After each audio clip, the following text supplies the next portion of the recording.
Howdy folks. Well, in another video I had presented the ways you can store dry goods. Among them were buckets, mason jars, mylar bags, and there were a few other tips, even soda bottles. In this video what I'm going to do is specifically go over one product that kind of impressed me, so I wanted to go into it in more detail and actually see if I can break it. You guys know me. I'll be right back and we're going to do an intro to the Wallaby Goods mylar bag kit. I will be right back and we'll go check out this new product.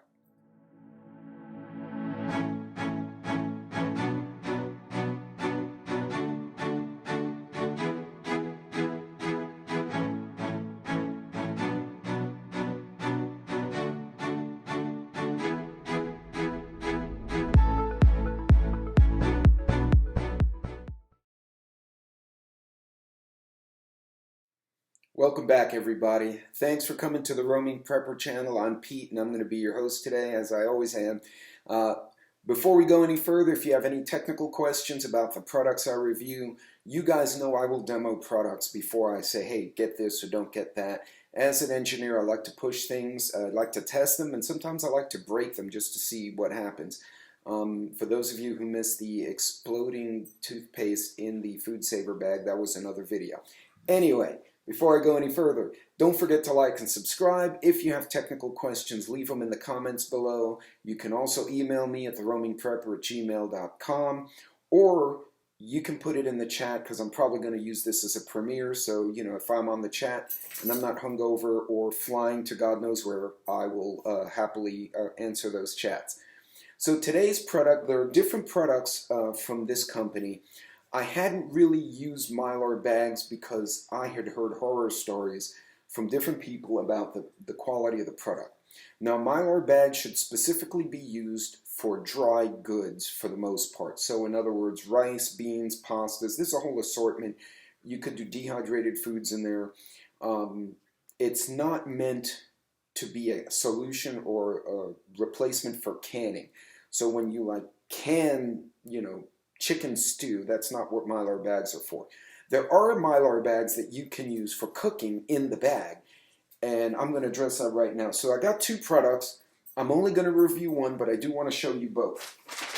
So the first one, and the one we're going to review today, is the 30-pack of 5 ml mylar gallon bags from Wallaby.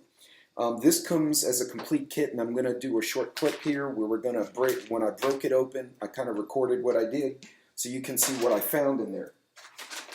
And then they have a separate one, what they call the 10 MRE bag, and it's like the outdoor bag. So you should, because it's 7.5 ml, it's a little bit thicker, you should be able to put boiling water below 250 degrees, or 257 I believe. They rate it on the bag.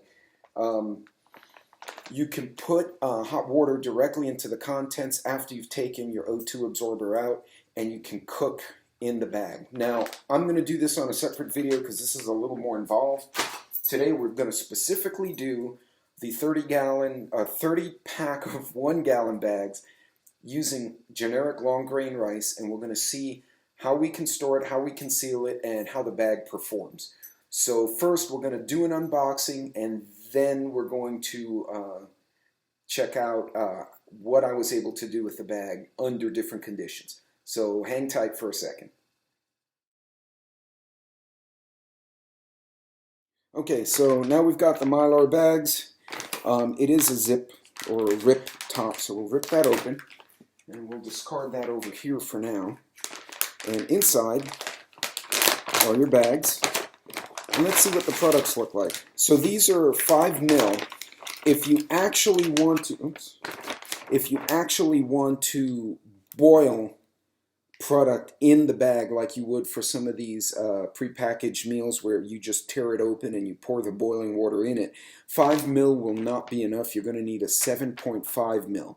Wallaby does offer what they call the outdoor bag, and it's gusseted on the bottom so you can pop it open and it stands on its own, and then you open it, you can put your components in there, and when you're ready to, and then seal it, when you're ready to eat, you tear it open and you can pour the boiling water directly into the contents, seal it and let it cook in the bag, and then eat it.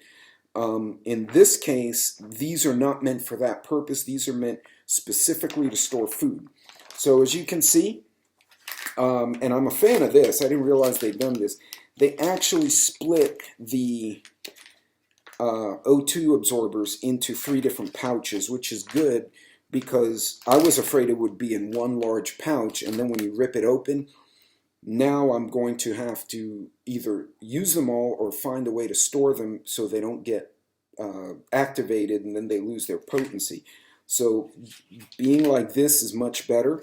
Also note they do have a little indicator, so if that turns blue it means it's been exposed to oxygen and the bag is compromised. Being pink means it's clear, so that's a good sign.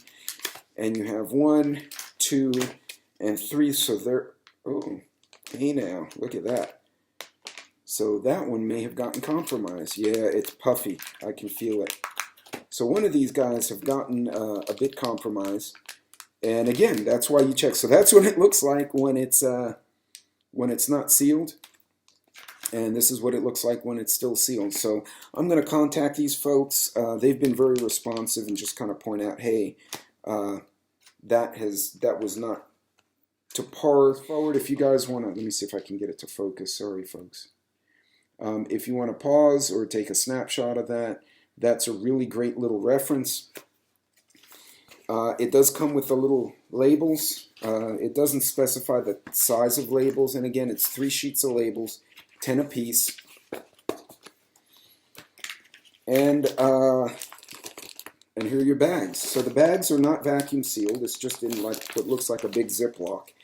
And they're sealed on the bottom, which is good. So what you have to do basically is once you've opened them, you will deposit your food in the open end. The bottom is shut. It does have a tear strip or a tear notch on it. So what I'll do, and this will probably be a separate video since I got stuff all over the place now, is as you can see, has a tear notch right there. So you would fill your bag with your product and then squeeze out the air, throw your oxygen absorber in the bag, and then seal it.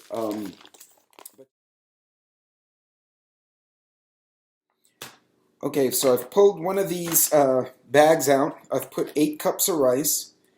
Now what I do, I cheat a little bit. I take one of these, a little strip of a food saver bag that I had left over, the nubby side so airflow goes through. I put it in here just so it barely peeks out. And with the 8 cups of rice, you have enough room where you can shake it and not get any in the seal. And I actually run it through a food saver like this to get that seal. You can see what I'm doing here. And I got to massage it a bit, get all the air out. And it starts taking seal. You can hear it starting to rev up.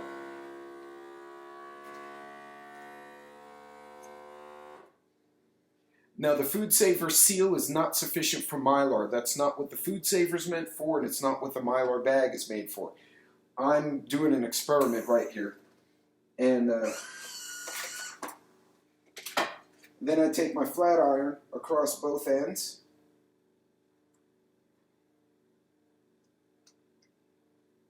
The flat iron is set about 50%, and I flat iron both sides.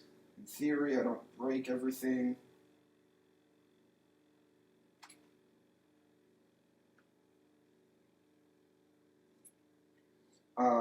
So this flat iron is one of those generic Conair flat irons. Actually, it was the guest room flat iron, and I made a mess of it playing around with Mylar bags, so now I have to buy Sassy a new one. Anyway, this was meant for the guest room. But look at that. So the O2 absorber is physically in there. And what I'm going to do now, just to make sure they don't lose their potency, I'm going to pull a seal on the mason jar I've stored them in, so that I don't have to, and this is a little trick and I'll explain what I'm doing here. If you have the amenities, hold on just a second. So the O2 absorbers, the more you expose them to air, the more they lose potency. So I like to stick them in a mason jar half filled with rice and then pull a vacuum on them.